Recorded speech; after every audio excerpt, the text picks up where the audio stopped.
प्रिय मित्रों, कैसे हो। आज एक और नई वीडियो के साथ आज हम पढ़ेंगे भूगोल एक परिचय। भूगोल पृथ्वी के वातावरण, स्थानों और लोगों के बीच के संबंधों का अध्ययन है। भूगोल क्या है? पृथ्वी की सतह के वातावरण, स्थानों और लोगों के बीच के संबंधों का अध्ययन है।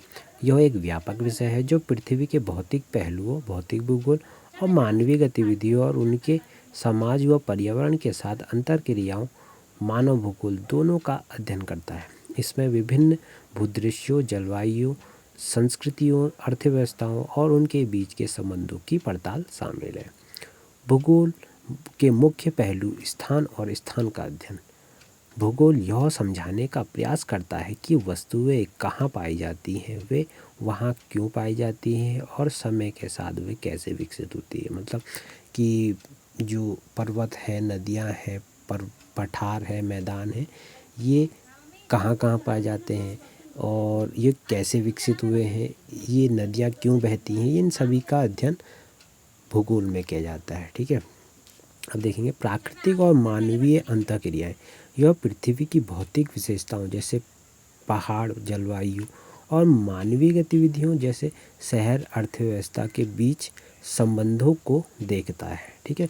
तो भूगोल में हम अपने चारों तरफ के वातावरण या फिर पृथ्वी में क्या क्या वस्तुएं पाई जाती हैं का विस्तार पूर्वक अध्ययन करते हैं कि ये कैसे बने हैं और यह कैसे मौजूद है। ठीक है। देखेंगे भूगोल का शाब्दिक अर्थ। भूगोल शब्द का अर्थ है पृथ्वी का अध्ययन। शाब्दिक अर्थ: भू का अर्थ है पृथ्वी और गोल का अर्थ है आकार। इसलिए भूगोल का शाब्दिक अर्थ है पृथ्वी का गोलाकार। वैज्ञानिक अर्थ: यह एक वैज्ञानिक विषय है जिसमें पृथ्वी की सतह, उसके प्राकृतिक रूपों और मानवीय गतिविधियों का अध्ययन किया जाता है। उत्पत्ति: ज्योग्राफी शब्द ग्रीक भाषा के दो शब्दों जियो पृथ्वी और ग्राफोस वर्णन से बना है, जिसका अर्थ है पृथ्वी का वर्णन करना। भूगोल का परिचय: भूगोल एक विषय है जो पृथ्वी की सतह पर स्थित विविध स्थानों, उनके विविध वातावरणों और उनके बीच की अंतःक्रियाओं का अध्ययन करता है। भूगोल के दो मुख्य उपविषय हैं: भौतिक भूगोल और मानव भूगोल। भौतिक भूगोल पृथ्वी के प्राकृतिक वातावरण जैसे वायुमंडल, जलमंडल, भूमंडल और जैवमंडल में प्रक्रियाओं और पैटर्नों का अध्ययन करता है, जबकि मानव भूगोल मानव और उसके पर्यावरण के बीच संबंधों का अध्ययन करता है, जिसमें संस्कृति, अर्थव्यवस्था और राजनीति जैसे पहलू शामिल हैं। भौतिक भूगोल यह पृथ्वी की भौतिक सतह और प्राकृतिक प्रक्रियाओं का ध्यान केंद्रित करता है। इसके अध्ययन में जलवायु, भू आकृति, वायुमंडल, जलमंडल, जीवमंडल शामिल है। उदाहरण के लिए नदियाँ, झीलों, ग्लेशियर, ज्वालामुखी और भूकंप का अध्ययन करता है। यह जल, भूमि और वन जैसे प्राकृतिक संसाधनों के प्रबंधन में निर्णय लेने में मदद करता है। अलेक्जेंडर वान हमवोल्ट को भौतिक भूगोल का जनक माना जाता है। ठीक है। अब देखेंगे मानव भूगोल।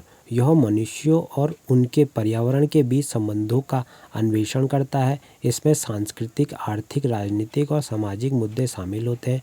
उदाहरण के लिए यह शहरों की योजना बनाने और अंतर्राष्ट्रीय व्यापार मॉडल तैयार करने में सहायता करता है। मानव भूगोल में लोगों के धर्म, संस्कृति, जीवन शैली और स्थानिक पैटर्न का अध्ययन किया जाता है। कार्ल रिटर को मानव भूगोल का जनक माना जाता है। अब देखेंगे यूनानी विद्वान एराटोस्थेनीज 276 से 194 ईसा पूर्व ने पहली बार भूगोल शब्द का प्रयोग किया था। ठीक है। जो एराटोस्थेनीज थे उन्होंने 276 से 194 ईसा पूर्व भूगोल शब्द का प्रयोग किया था। विषय का दायरा: भूगोल का विषय प्रकृति और मानव अंतःक्रियाओं का एक एकीकृत अध्ययन है जो भोजन, वस्त्र, आवास और व्यवसाय जैसे पहलू पर ध्यान केंद्रित करता है। यह किसी स्थान की स्थलाकृति, जलवायु, वनस्पति, मिट्टी और मानव क्रियाओं का अध्ययन करता है। प्रकृति भौगोलिक घटनाएं स्थिर नहीं होती, वे गतिशील होती हैं और अंतःक्रियाएं क्रियात्मक प्रक्रियाओं के कारण विकसित होती रहती है। मानचित्र का महत्व: मानचित्र भौगोलिक अवधारणाओं को स्पष्ट करने में मदद करते हैं क्योंकि वे दिखते हैं और पृथ्वी जैसी गोलाकार वस्तु को एक समतल सतह पर कैसे दिखाया जा सकता है यह दर्शाते हैं। मानव और प्रकृति के बीच संबंध: भूगोल मानव और प्रकृति के बीच संबंध को समझने में मदद करता है। यह भी दर्शाता है कि मनुष्य कैसे प्रकृति के अनुकूल होता है और उसे बदलता है। ठीक है, तो अब देखेंगे भूगोल का उद्देश्य। भूगोल एक विशिष्ट स्थान के प्राकृतिक और मानव प्रणालियों को समझने में मदद करता है। यह पृथ्वी की सतह और उस पर रहने वाले लोगों के बारे में विस्तृत जानकारी प्रदान करता है। यह विभिन्न स्थानों और सामाजिक समूहों के बीच के अंतरों और असमानताओं के कारणों को समझने में मदद करता है। संक्षेप में भूगोल यह जानने का विज्ञान है कि पृथ्वी पर चीज़ें कहाँ हैं, वे वहाँ क्यों हैं और लोगों और वातावरण पर्यावरण के साथ उनके संबंध कैसे हैं। तो ये सभी भूगोल के अंतर्गत अध्ययन किया जाता है। धन्यवाद।